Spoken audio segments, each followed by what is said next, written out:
So the difference between power and force is that power is given to us, so someone allows us to have power over them whenever we may be influential in their lives or they may think of us as a leader, so they allow that to happen.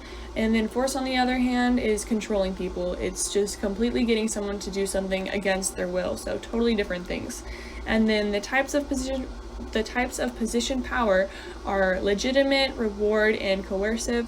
So legitimate is a formal authority given to us just based off of like the position in the hierarchy. So an example would be employees feeling obligated to do what their boss says just because the boss is the superior to them. And then reward would be the power to reward or offer some kind of incentives to employees. This could be like a positive reward or decreasing a negative outcome. So an example would be offering bonuses or pay time off in return for great work done.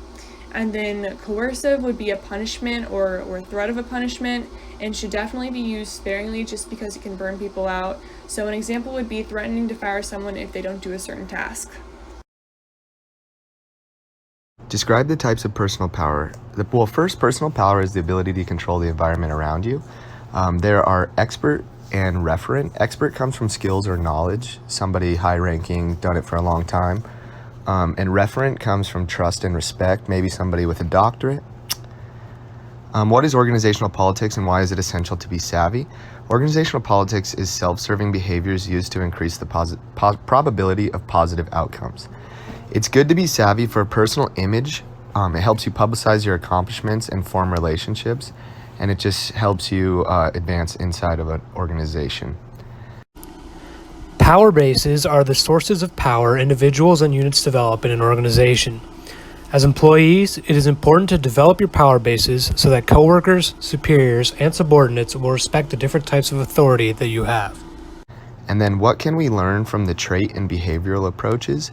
Traits are more long-term characteristics that somebody's going to display in certain situations, and behavioral is how somebody with a certain trait is going to react in a certain situation. So we can learn to put people with certain traits and certain behaviors into certain situations more often or less often based on how they're going to react. Situational contingency approaches tell us that the relationship between leadership behavior and leadership effectiveness vary depending on the situation.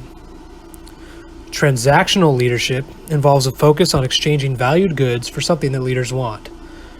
Transformational leadership, on the other hand, involves inspirational relationships where both leaders and followers are positively transformed. Some scholars have even begun turning to complexity leadership views. This is primarily because these views are much more dynamic and do a better job of taking context into account when evaluating leadership. Leadership ethics is basically just knowing right from wrong, trying really hard not to make any amoral decisions, not taking any shortcuts, and just behaving to where our loved ones would be proud of us. So it would also include just going above and beyond just making a profit. So it would be giving back to the community, making more organizations, creating more value for society, using servant leadership, empowering leadership, all this great stuff to make a really valuable organization.